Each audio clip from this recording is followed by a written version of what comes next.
Hi, this is Kyle Blakely with Mark Waller, and this is another episode of We Have Issues, the podcast about the issues affecting us in Colorado with a little more emphasis on the Pikes Peak region since that's where we live. So, Mark, how are you doing today? I'm doing well. You know, what are we as this broadcast will be less than a week away from the election. Isn't that crazy? Yeah, we're actually it is kind of shocking. It seems like it finally got here after I remember thinking in February, like, oh my God, we still have 9 or 10 months to go. And so it's very interesting that it's here. Trying to find polling information online is hilarious because you've got everything from saying Trump's got a 2/3 chance to win to Harris has a 60% chance of winning. They're totaling up the early votes in the swing states. And right now, like 55% of the early votes in the swing states are females who are skewing more toward Harris. So who knows? It's all very interesting, but that's the topic for today's episode here in a little bit when our guest joins us. We're all gonna make predictions. Well, here I just give you a little bit of like what's in my mind that way. It's some of the stuff that I'm thinking about. You know, the last few cycles, right? Certainly 2016, 2020, maybe even 2022. The pollsters were wrong. They underestimated the Trump vote. You know, so say some of these states had Biden up 8, he only won by 3. Have the pollsters finally figured out how to build the Trump bias in? That's what I don't know. If they haven't, you know, holy mackerel, this could be a landslide victory. But if they've kind of figured that out, you know, now and kind of figured out how to build that bias into it, and maybe it's going to be a crazy evening, that's for sure. And I'm Yeah, looking I mean, forward to we've getting got everybody else's insight on this. I was talking to my business partner Joe McCloskey, who's going to be on the podcast on election night. You know, he's the Democrat in our relationship. He just thinks that Kamala's going to win this thing walking away. And I'm like, man, I don't know what you're looking at that I'm not. that's funny. So I mean, we've got people lighting ballot boxes on fire and all what the kinds of heck? How stuff. do you fix that too? You know, I was thinking about that. Easy enough to do. How do you go back? How do you figure out who had dropped their ballot off that day and say, hey, you might want to come back and get a provisional ballot? I mean, I guess you could put it out on your social media sources. If you dropped your ballot off at this location, just know it probably got destroyed and you need to come and get a provisional. But man, I think that's gonna be hard. Yeah, yeah. It and part of it, I think, too, depends on how often they're emptying those boxes. Mm-hmm. Because I mean, if they're emptying them every few hours, you might not have a ton of people that would have to do provisionals. But God, if it's once every 24 hours, there could be a few thousand in one of those boxes that you've got to deal with. So yeah, I don't know. It's going to be interesting. While we're doing the live episode on election night, um, there could be riots in the streets all over the country if I was you, gonna say, hopefully not where we are, and as a result of what we're doing on election night. yeah. I mean, such astute analysis is just gonna Yes. encourage people to riot in the streets, I'm sure, based on all the brilliant stuff that we have to say, right? Well, Which by the way, super exciting, right? We're going to be doing that live from the Gazette on election night. We're going to go down to the Gazette headquarters and spend our evening there and have lots of great people on the podcast to talk about what they think about the election. I think it's going to be super cool.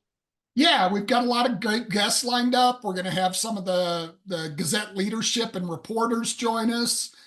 I think it's going to be a good night. We're going to get a lot of intelligent comments from people other than us. So again, it'll elevate the status of the podcast by the guests we bring on. Well, yeah, I was going to say, you say that like we're going to actually provide intelligent comments. No, we You will might, have people you that might, provide intelligent comments in addition to the comments we provide. Yeah, you might, but I'm not guaranteeing anything from me. So Listen, we just guess and figure it out as we're going along. and I apologize. I woke up this morning with a horrible sore throat.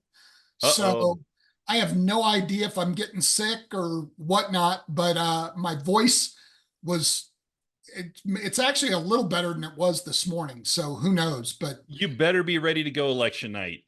I think I'll be ready by then. This usually happens to me right as the first cold snap of the season is coming in, and high tomorrow 42. So I think it's just my annual adjustment to the winter weather or late fall weather or whatever. But Well, fluid load, take airborne, do everything you need to do, but make sure you're healthy for election night because we need you. it's annoying. So yeah, so our guest today is going to be Vince Bizdek, the editor of the Gazette, who is going to be joining us obviously on the live episode next week, but he's going to be on today. And the three of us are going to make our predictions for a whole variety of races and ballot issues, national, statewide, and local here in the Pikes Peak region. So we'll make our predictions today, kind of see next week how those turn out. But I cannot wait real quick before we get into our first topic. I cannot wait to talk smack to you guys about me being right, about all the predictions, and you guys, being a little bit less right. And are we going to put the, I know we talked about doing the whole bet. Loser has to get their back waxed during an episode. You in on that? I'm not. I got to think about that. I'll let you better know. be thinking. You better, yeah. I'll let you know about 8:30 next Tuesday evening if I'm on board with that. That's not going to be okay. Yeah, I think I've avoided having my back waxed for 63 years. I can avoid it a little longer. So, Oh, I think it'd be just such a great episode. yeah.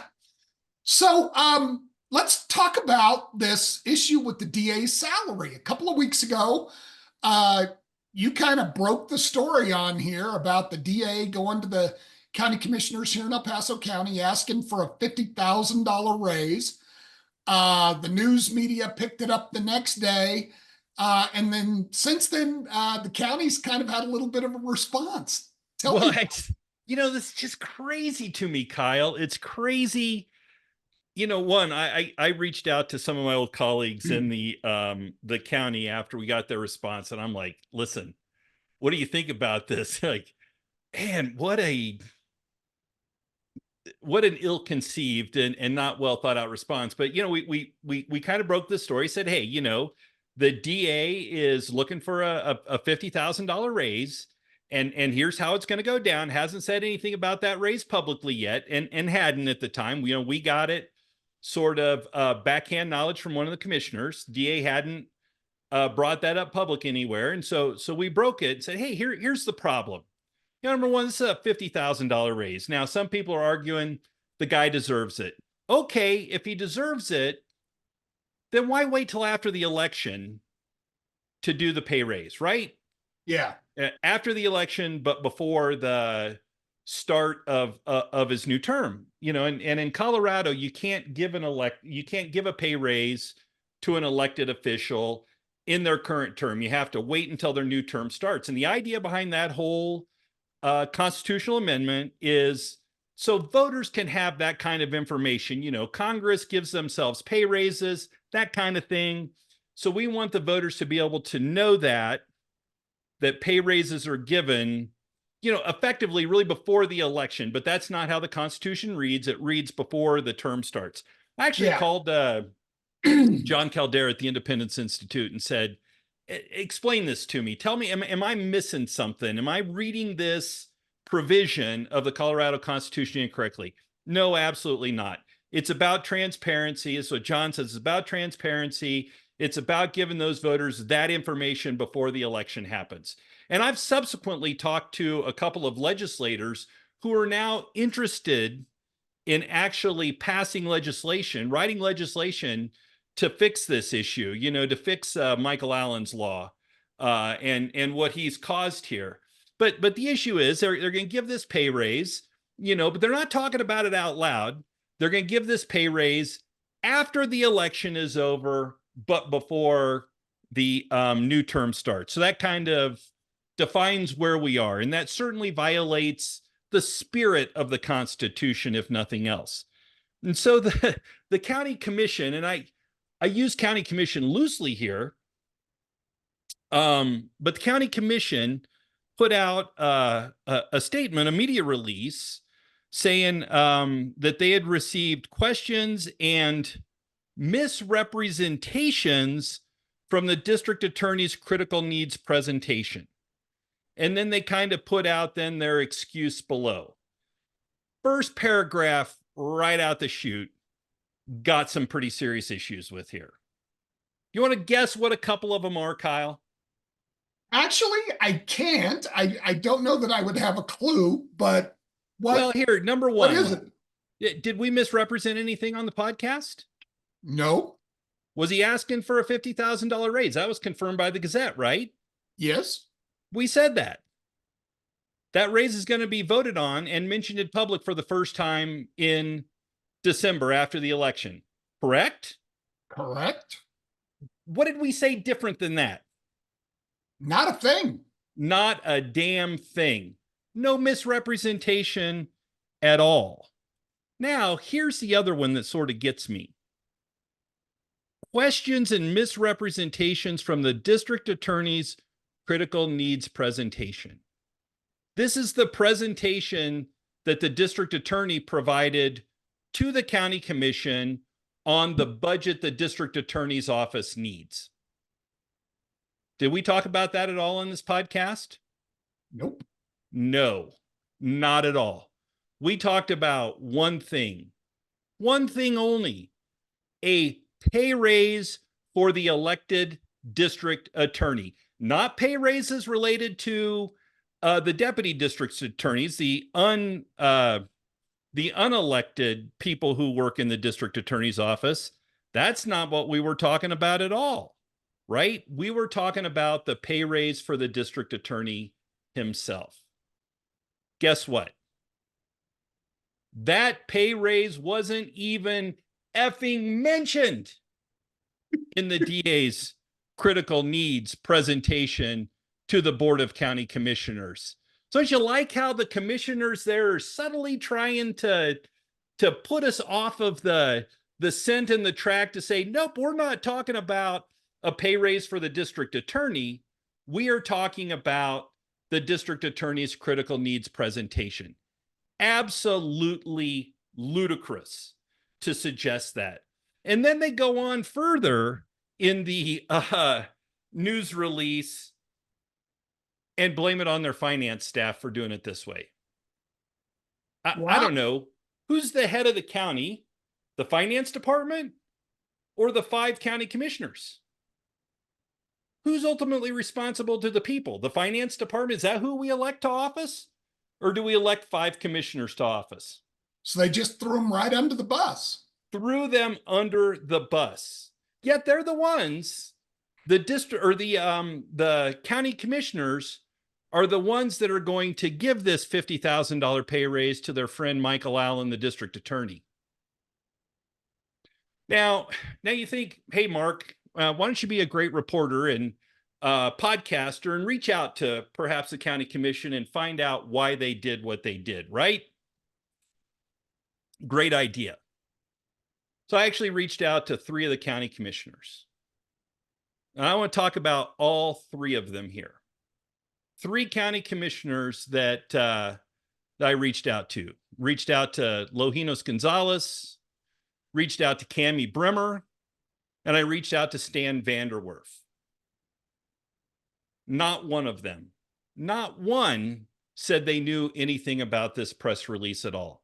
A press release that, by the way, and we'll have producer Josh put this up in the after edits here, but this press release that comes from all 5 county commissioners, all 5 of their names are listed on this press release, the only three I spoke to, and 3 out of the 5 had no idea that this press release was being written at all, or that had been written at all. When I brought it up to them, they're like, I hadn't heard about that. And we're going to do some further investigation, get back to me. And that hasn't happened yet. Now I guess I should say, Longinos Gonzalez said he had heard about it, the press release, but not before it had been released. But the other two, when I brought it up first time, they'd heard about it.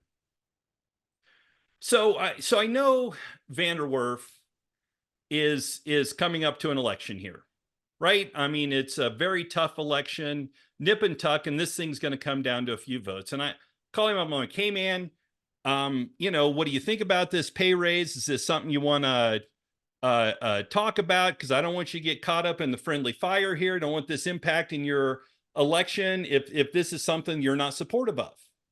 And he says to me, oh, Mark, gosh, man, let me give you all the reasons I think this is a bad idea. I don't think this pay raise should happen. One, we're kind of artificially, we give the raise here, and then the DA in Denver says, hey, look at the raise that El Paso got. And then the next time around, El Paso says, hey, look at the raise that Denver got. And then we artificially push these salaries up, right? And it's not like we're trying to recruit people to run for district attorney, so we need to make salaries competitive. There are plenty of people willing to run for the position and agree to do it for a specific rate. And I brought up, hey, this is going to happen. The pay raise is going to happen after the election's over. Would you like to go on the record and oppose this? Because you're giving me all these reasons for why this pay raise shouldn't happen. This is Stan VanderWerf, right? Running for Senate District 12. I could not believe the response. Oh, that's going to pass. I got no control over it. I'm like, Stan, you're killing me here. You're one of 5. You're one of 5 commissioners, all Republicans, and you're telling me you have to vote yes on this because you have no ability to say no and prevent this from happening? I just know in my little discussions that some of the other commissioners have issues with this as well, at least maybe reducing it a little bit. I mean, geez, it's a $50,000 pay raise when people are struggling out there, right? Yeah. I can't do anything about it. Well, how does that impact? You're going to be, you want to be a senator and have an impact for your district. You're going to be one of 35 senators. And you're going to be in the minority party. Like, how can you possibly then have impact on other issues? Oh, well, I'll be able to do that. I'll be able to have impact on issues at the state legislative level. It just literally, Kyle, makes no sense to me. These guys are passing this raise for the district attorney in the dark of night. And at least 3 of them deny knowing about this press release that's saying we misrepresented something, we didn't even talk about the DA's critical needs presentation, not at all, right? And here we are, and it just befuddles me that we have a county commission that is willing to double down and go down this road to make sure their buddy is taken care of after an election. And here's the thing. It's not going to affect Stan's election at this point. And if any of the other commissioners have to run for re-election, more than likely, I mean, there's one district now that could swing to the Dems, but it's one of those things where, is it really going to have an effect down the road, which is a shame, unless, like you said, the legislature can pass Michael's law next year and change this. Yeah, and I believe me, I think the legislature is going to pass Michael Allen's law to prevent this kind of lack of transparency from happening in the future. I mean, that's really what this boils down to, right? Yeah. If the guy deserves the raise, maybe he does. I don't know. Colorado is like, from a recent article I read, Colorado is the 7th most dangerous state to live in. So, it's not like they're necessarily producing results, but hey, maybe the guy deserves the raise. I don't know. But if he does, be transparent about it, right? Be transparent. Carrie Geitner, now chair of the Board of County Commissioners, who I suspect that this press release actually came from, Carrie Geitner. Again, she chairs the Board of County Commissioners. She talked about, all the time when she was running, responsibility and duty to the citizens. Well, if you actually believe that's true, don't you have a duty and a responsibility to tell the citizens about this before it happens too? Absolutely. I mean, a $50,000 pay raise Yeah. that you're giving to the district attorney. I Yeah. mean, this is just absolutely ludicrous. And to suggest that they're not responsible, that the district attorney's not responsible here, district attorney Michael Allen's not responsible, and that the county commissioners are not responsible is abhorrent. And to blame that on staff is absolutely abhorrent and completely, totally, and unequivocally lacks leadership on the part of the county commission and the district attorney here. Positions that they are supposed to be acting as leaders in. I don't know. That's what happens when districts lean too far to one party. Absolutely. And it's about the good old boy network, the good old person network, I should say, and taking care of your buddies, which is exactly what's happening here. All the more reason to vote yes for issue 131 on your ballot. Ooh, I like it. Way to go. All right. Listen, I think we got Vince in the waiting room. What do you think? Have we adequately covered that issue, Kyle? I think we have. Let's go ahead and let Vince in and start the predictions. Let's make it happen.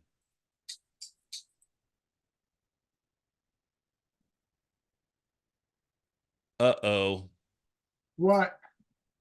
It was Read AI that I let into the meeting, so I am now worried that that's my AI note taker. Oh, hallelujah. I was like, did none of that just record? No, that's my note taker. It'll provide a transcript of the meeting if you want it. So do we need to hide them?